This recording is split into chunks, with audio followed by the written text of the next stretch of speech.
Hey, thanks for stopping by my channel. My name is Beach Troll. Today I'm dealing with a dryer that's making a very loud clunking sound when you turn it on. I'll show you what I mean.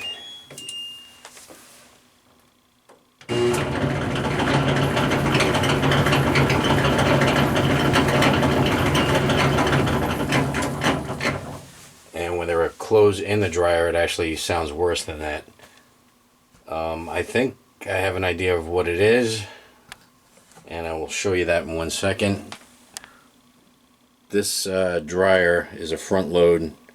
It's Tromm LG, and that's the model number. If you have a front load dryer, it's probably going to be pretty much the same setup I have. Now what I think the problem is, there are 4 wheels in here on the inside of the drum that hold the drum on and spin it so it can rotate. There are 2 in the front and 2 in the back. I'm thinking that either 1 or 2 in the front here has failed. That's making the thumping sound as it's going around. So I'm going to take this apart and take the drum out and take a look at the wheels. I'm not going to show the removal of the whole dryer.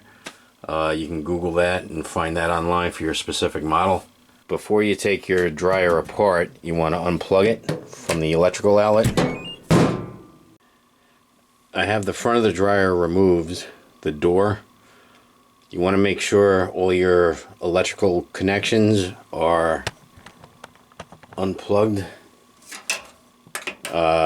There's, one down there in the bottom on mine. There's another one up here for the light bulb. And then where the face plate was up on the top here, where the computer is, there are different harnesses that go into that motherboard that you have to unplug in order to get this out. So we'll move a little closer. This is obviously the drum inside. Now when I took the door off, it felt like the drum itself wasn't properly sitting on the 2 wheels that are in front here on the bottom. There are 4 of these brackets, 2 on the top, 1 there, 1 over here, 1 down here, and 1 over here. If you take the corresponding screw out of each one, you can lift this out.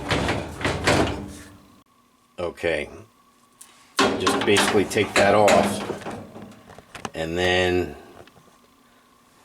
on the inside here there's a wheel here and a wheel here. This one might need to be replaced. There's a little bit of play in it. You can just hear it's rattling and it's making noise as you spin, as opposed to this one, which is quiet. So I'm going to take out this spindle and just see what's going on.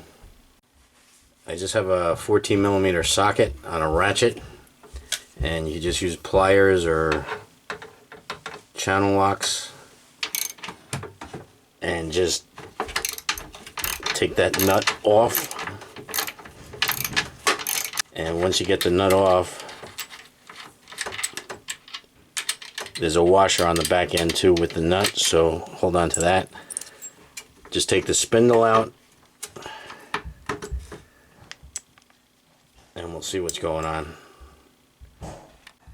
Now, just looking at the wheel itself, it doesn't look warped or deformed at all, but there is some play on the spindle. So you can see there's a gap here and it moves back and forth. It's supposed to be more snug. You want to grab yourself a pair of needle nose pliers. I already moved this clip off the ridge here. If you can see, right over here there's a ridge where this plastic clip sits on.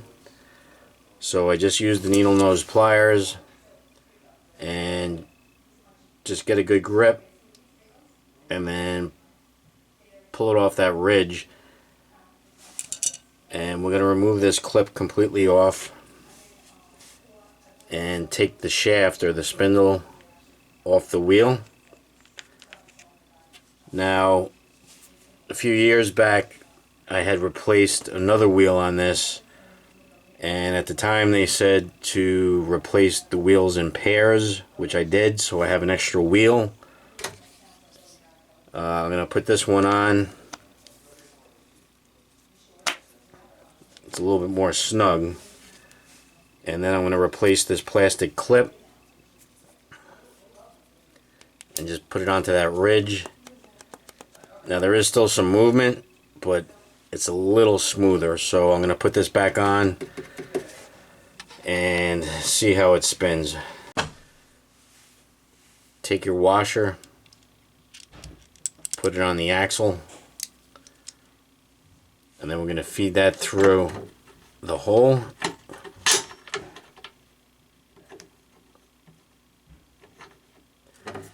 Then we're going to take our other washer and put it on the back end of the axle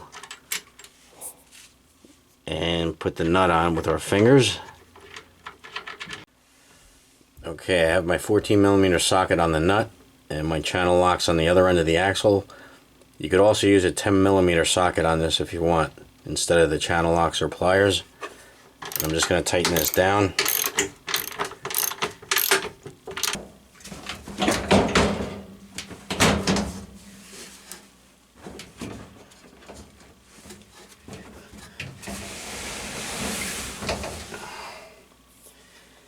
Okay, just make sure the front wheels are under the lip of the drum on the inside. Going to fasten the 4 screws on. Before you put the front door back on, just make sure you plug in the connector down below. Now we're going to put on our door. You want to make sure you plug in any electrical connections. There's one on the top of the door, and there's one for the light bulb.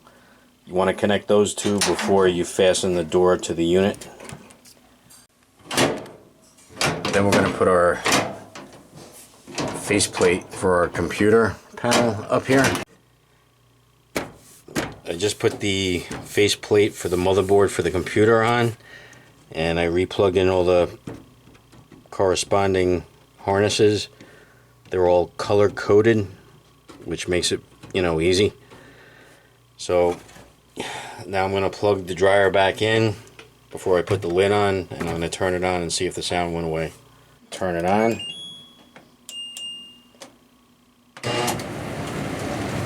And there we go, silence.